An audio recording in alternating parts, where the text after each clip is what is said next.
All right, everyone. Hello and welcome again to another Flesh and Blood video. Now today, November 7th, was the official launch of Flesh and Blood in Canada and also in Europe. Now, there's also a new set coming out today, the Welcome to Wraith Unlimited set, launched worldwide. So what I thought I would do today is actually try to get some of you that have never heard of the game or new players actually to start and discover Flesh and Blood. So I think by now that the best way to do that is not only to learn the mechanics of the game, but also learn the interpretation of the cards. And that's what I want to go over with you today. And what I mean by that is to learning to play with what is basically a welcome deck, the most simple deck you can play Flesh and Blood with, and it's the Ira Crimson Haze deck. Now in this deck, 32 cards, there are approximately 12 different cards that you have to know how to play or the mechanics of the cards, and that's what we're going to look at. Now, where do you get these? Simply enough, all the local game stores that carry Flesh and Blood received a certain allotment, I think 24 or more, depending on their order, of these pre-made decks, and each of them probably has their own conditions to give them to you. Either you buy product, a certain amount of packs or a booster box, or another product in the store and they give you this, or maybe they just give them away. I don't know. Whatever the case is, that is where you can get them. And I strongly suggest that that's the way you start exploring and playing this game. And then you can take it to the next level, which is the pre-constructed hero sets decks. And then so on and so forth. You can start making your own decks, and when you know how to play the game more and more, you can, add cards from the Crucible of War set to your decks that have already been made, make them stronger, and so on and so forth. You know how it is. So let's have a look at that right now. Flesh and Blood is a fantasy card game where two opponents face each other, and where each one will have a hero equipped with some weapons and with some gear for protection. Now, the goal of the game is to basically bring down your opponent's life total from 20 life to 0 in its most simplified form.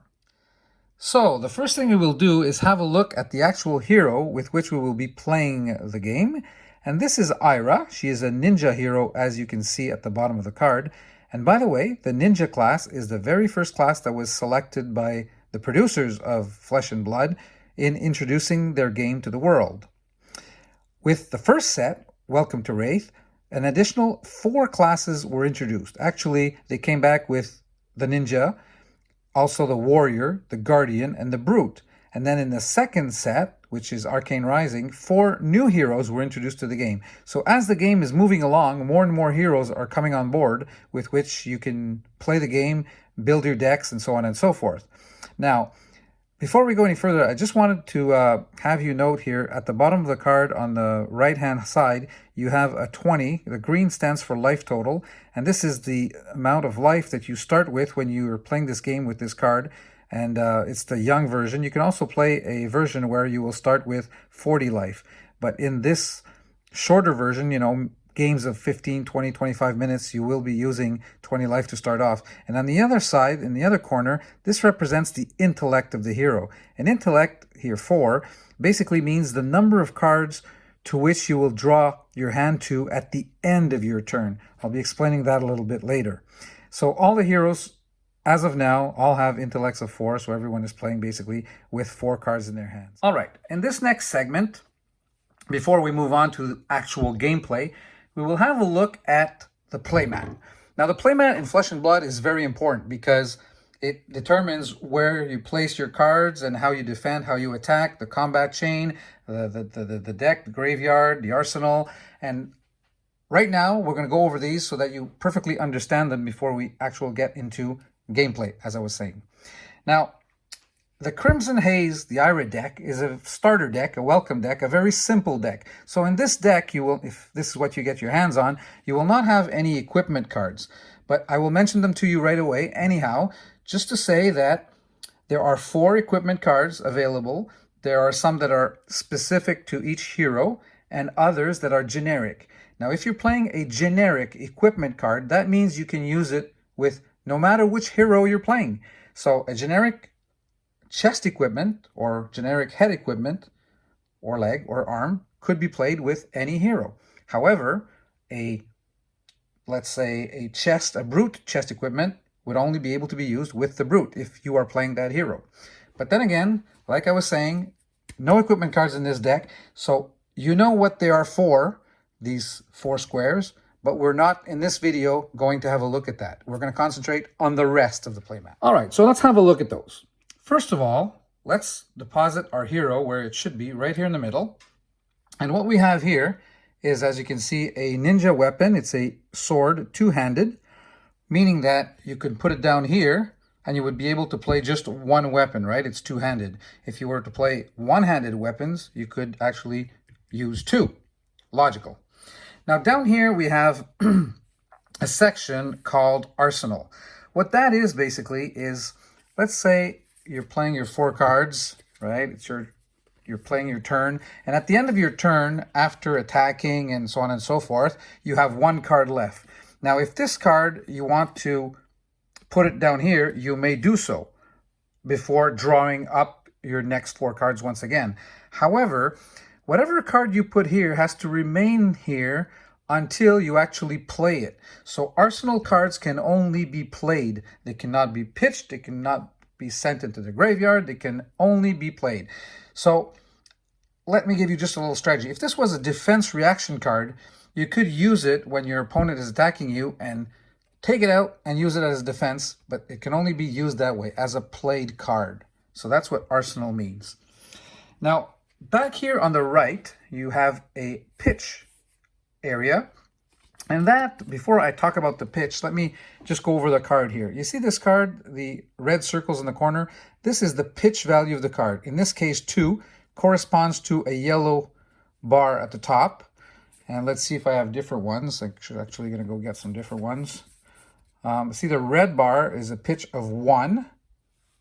And the blue bar has a pitch of 3. Why is the pitch value important? Well, this is the amount of resources that you will obtain by pitching a card in this area, in this zone. So here I pitched a 3 resource card, meaning that I could play, you see here in the top right corner, there are little numbers. That is what the cost to play the card. So 1, 0, 1, 1. So if you pitched 3, you would be able to play during your turn 3 cards that have a 1 cost. Or actually the 0 costs are often better defense cards, but we'll get that to that a little later on.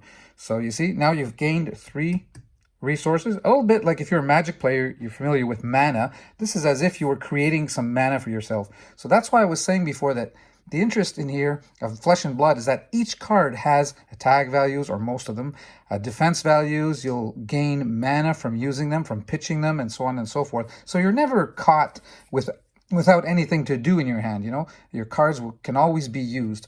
So this is the pitch area.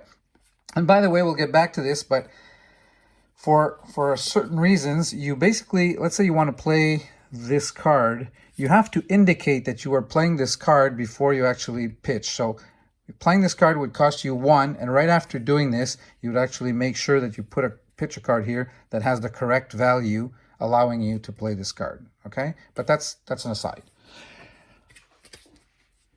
Now, the last 3 areas of the board that we need to talk about are pretty self-explanatory. Well, this is a graveyard where you put your deck and banish cards.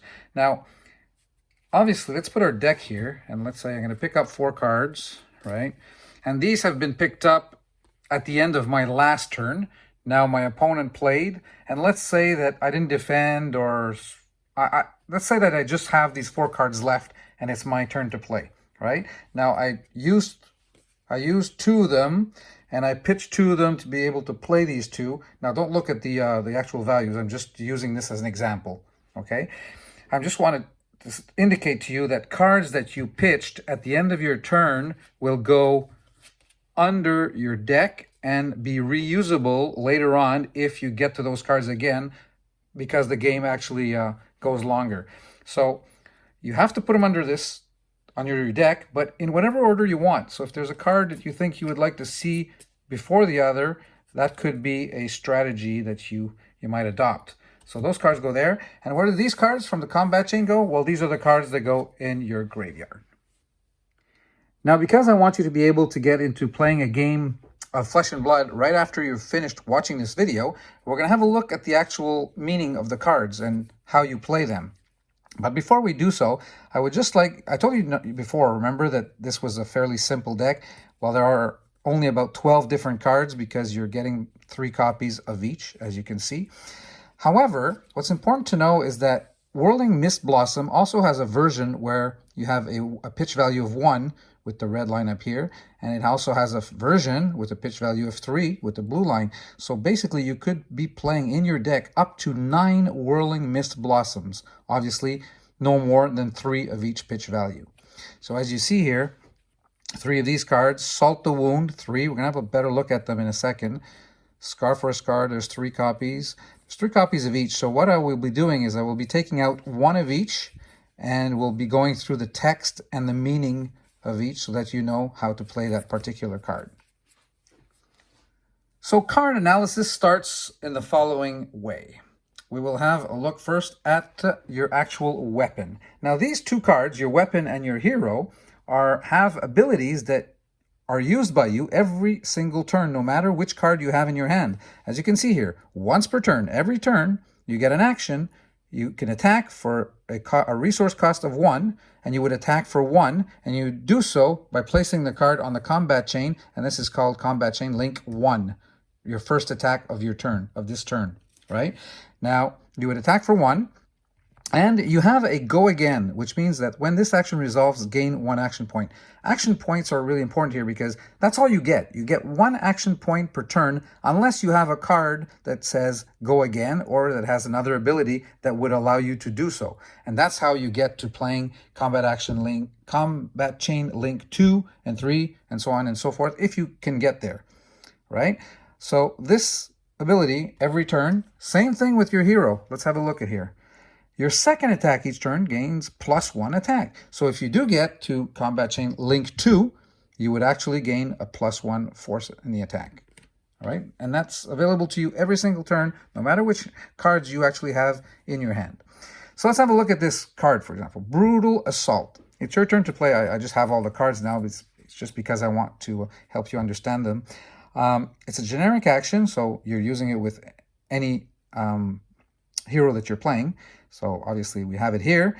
Attack for 4. So it says here that the cost to play this card is 2 resources. So to be able to actually play it, you would need to pitch for 2 at least. But like I said before, you would declare first your attack. Okay, in this case, I want to play this card. I'm attacking for 4. You know that the cost of it is 2. So right as soon as you play this card, put this card down there, you pitch this one. You see, pitches for 2. So you've got your 2 resources necessary to play this card. So now your opponent's turn, during his turn, he would actually try to defend your attack. So here, let's say you're attacking for 4, and if all he has in his hand is a card like this that defends for 3, he could use it and put it in front here, combat chain, and defend for 3, and basically you could do nothing else, and your attack would go through for 1 damage, and he would lose 1 life point. You're attacking for 3, just defending at 3. If you would defend 2, obviously you would take 2 points away from his life total. Okay? Simple enough. However, after your opponent has blocked, you have the option of using an attack reaction. So you're attacking, and you can react to the attack by doing something more. Look at here. Lunging Press costs nothing, as you can see here. It costs no resources. And what it does, it doesn't have an attack value. However, target attack action card gains +1. So if I put this down on here, I'm actually now attacking for 5, still defending for 3. However, by doing this, I've given my opponent a chance to react to that, because he's allowed to react when you do an attack reaction. He can use a defense reaction, and let's say he'd have this card in his hand, right? Generic. Let's say. Yeah. Okay. Let's say he has generic defense reaction and defense for 2. So it's a defense reaction that he could use and put it down here, and now his 3 and his 2 make up 5. you've attacked for 5, and now your attack doesn't go through at all. Just because you decided that you wanted to play another, you gave him a chance to defend more. And, you know, it's all a question of strategy. I'm just mentioning these so that you can kind of start getting a grip on how to play the game. Now let's say that on my turn, I want to use a different attack strategy than the one that I just showed you in the prior example. And instead of playing a card directly out of my hand, I wish to play, well, this deck actually is made for this. You know, this is the tactic here is to attack with this card with your weapon. It only costs 1 resource, and the great thing about this is that once you've attacked, you will be going again. And remember, this card says that on your second chain link, you will be able to gain 1 attack. So it's basically a synergy here, which allows you to, which makes the best move here, well, almost all the time, to attack, like so. Now, as we declare this attack, we obviously have to put in the pitch zone something that pitches for at least 1. In this case, I'm still pitching for 2, which means, by the way, that I have 1 resource left for my turn so far because I've pitched 2, right? 2 minus 1. Now, these resources don't carry over to your next turn. You have to use them in this turn or else they just go away. So let's do this, and we let our opponent defend. If he does, we have the choice again to use an action reaction card. He can use a defense reaction card, and then you resolve, and so on and so forth. Now, there are different things that can happen here. Let's just move on right now to the second link. That resolved, let's say, and now you are allowed to play again, right? And you're using this card. Let's have a look at what it says. Salt of Wound gains +1 for each attack that has hit this combat chain. Now, if your opponent did not defend this, and this hit, right, hit for 1, well, then this card, by playing it, as soon as you play it, you will get a +1, making it an attack of 3. But even better than that, it will be an attack of 4, because remember, your hero says that on your chain link number 2 and above, or your second one, actually, you get a +1. So this gives you +1, and this gives you +1 as long as your first attack ended up hitting. If you would be playing this in the third link, actually, it would get +1 for each one that hit. If both of them had hit, your 1 and 2, then this one would give you a +2 when played in position 3. You get that? Good. So by now you're probably getting a good idea of how the game works, how you can interpret the cards, and how you actually play the game. But what we'll do, first of all, we're going to put back our weapon down here. We're going to have a look at the other cards that I still have in my hand so that they're basically a copy of each. I want to make sure you can play this deck. The best thing for you to do, you go to your local game store and they have promo decks. It's called this, the Welcome Deck, the IRA deck. You pick this up. Maybe you'll have to buy something. I don't know if they'll just give it out to you. But once you have this deck, go back home and sit down with your hubby, with your wife, and have a game. You'll be able to interpret the cards, having seen this video now. So this one, these cards we've all seen, except this one. Let's have a look at it. We've used it to pitch for its pitch value, but we haven't actually read what it says. See, it's an IRA specialization card, and all that means, as you can see, you may only have Whirling Mist Blossom in your deck if your hero is IRA. So it's only playable in the IRA deck, not even in another ninja deck. Okay, we continue. If Whirling Mist Blossom hits and it's the second or higher chain link in a row to hit, draw 2 cards. Now, as you know, you only start with 4 cards. If you're able to get to chain link 2 or even 3, and you've had 2 that have hit in a row, I'll explain that in a sec, then you would draw 2 more cards. Imagine the power of that. So let's say you had chain link 1, it hit, and for some reason your opponent wasn't able to defend the second attack, or this was the second attack basically, and he wasn't able to defend it, and it hit again. It hit twice in a row. Well, then you get to draw 2 cards. You see that? All right, so that's one card we interpret. Have we seen everything on it? Let me just have a look just to make sure. Oh, and it has a go again. Basically, when you play this card, you will be going again. So that's the advantage of drawing 2 cards and going again. Very, very powerful. Attacks for 2, defense for 2, as you know by now. So let's just put this card down and have a look at the other cards. See here, if Springboard Somersault is played from Arsenal, it gains +2 defense. Well, there you go. See, generic defense reaction. Let's say you had your turn. you only had one card left, and what you did at the end of your turn before you drew up to your 4 cards once again is you have put this in your arsenal, okay? Now, your opponent is playing, and while your opponent is playing, voila! You turn up this card. It does not cost anything to play. You just go right ahead and defend with it. You've played it from your arsenal, as it says here. If it's played from your arsenal, it gains +2. So basically, it defends for 4. Imagine you can defend and attack for 4 with this card just because it comes from the arsenal. So, part of your strategy. There you go. Let's have a look at this one. Target attack action card gains +1. I think we've had a look at lunging press. We just actually use it to, on an attack reaction, to increase by 1 our force of attack. Okay, let's have a look at this one. Brutal assault. Oh, we've seen this one too. Attacks for 4, defense for 3.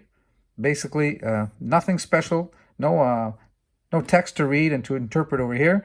What do we have here? Torrent of Tempo. If Torrent of Tempo hits, it gains Go Again. So the condition is that it needs to hit. If you've attacked for 5, has a good attack, and your opponent was not able to defend for 5, it would have hit. Even if it defends for 4, it hits for 1, it's considered a hit. So it goes again. You get another action point, and you follow up by going to Combat Chain Link number 2, if you've done just 1 so far. All right, next card. What does it say? Purely and simply, Go Again. It still has its attack and its defense value and its pitch value, but when you do play it, you get to go again. There you go. Easy. Flying Kick. If Flying Kick is played as Chain Link 3 or higher, it gains +2 attack. So basically, well, it's self-explanatory again. You've played 1 attack, 2, Chain Link 2, and you're up to Chain Link 3. Once you're up to Chain Link 3, if this card is played, it gains +2. It would attack for 7. There you go. All right. Bittering Thorns. If Bittering Thorns hits your next attack this turn, gains +1. So then again, you attack for 3. Your opponent hits defense for 3. That means it doesn't hit, and your next attack does not gain anything. However, if your opponent defended for 1 or for 2 or for 0, and it hit, then your next attack gains the +1 automatically. Pretty simple. Like, this deck is a simple deck. It's a welcome deck, as I mentioned before. So it's built so that people can learn how to play the game and then get familiar with the cards. And once you're through that, let's have a look here. When you play Scar for a Scar, if you have less, that's life, okay, right? Life total, remember? The green sign over here means life total, 20. So it says, when you play Scar for a Scar, if you have less life than your opponent, it gains Go Again. So it's a Go Again card as long as you're losing. So that's another advantage. So just before I let you go out on your own and play the game by yourself, just a couple of more things. I've set up the playmat here, as it would be at the start of a game. My hero is right over here, Ira. My weapon, just so, like so. My deck is over here. My opponent and I have both shuffled our decks. We're ready to play, and it's been determined that I go first. We just roll a dice, and whoever has the highest value gets to choose if they go first or if they let the opponent go first. So I won the roll. I got a 20 out of 20 on a 20-face dice, and I decided that I'm going first. So I get my 4 cards in my hand, and on the first turn, both players actually pick their 4 cards. In this case, all the heroes, like I was saying before, have intellects of 4. So everybody's playing with 4 cards for now. Maybe future collections, future sets will have different games. All right. So here we are. I have my 4 cards. I'm playing first, and let's say that during my phase, the phase of my turn, I've played these 2 cards. I've pitched for 2. I've attacked here for 1, for 2, and I have 1 card left in my hand. What do I do with this card? Well, either if I have not played it, you see, at the end of your turn, you draw up to 4 cards. I would only draw 3 more cards if I actually chose to keep this in my hand. But if I do put it down in the arsenal here, which I'm allowed to do, but don't forget, after that, I will only be able to play this card, not pitch it or do anything else with it. But if I do put it down here, I can draw 4 more cards at the end of my turn, because obviously I'm going to need cards to defend myself, because right now it's my opponent's turn. Oh, but just one more thing.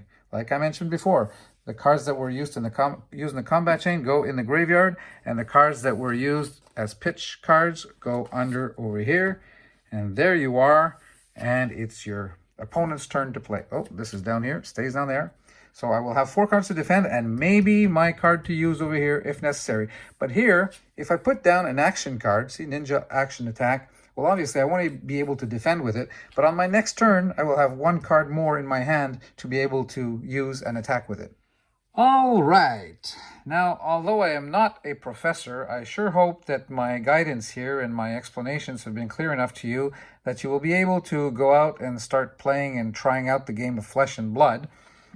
And basically, there are a couple of more things still, is that what I suggest, basically, is that you start this way. It's the best way. You're basically playing the simplest deck, and then there are some hero decks that are pre-made decks that each set comes out with.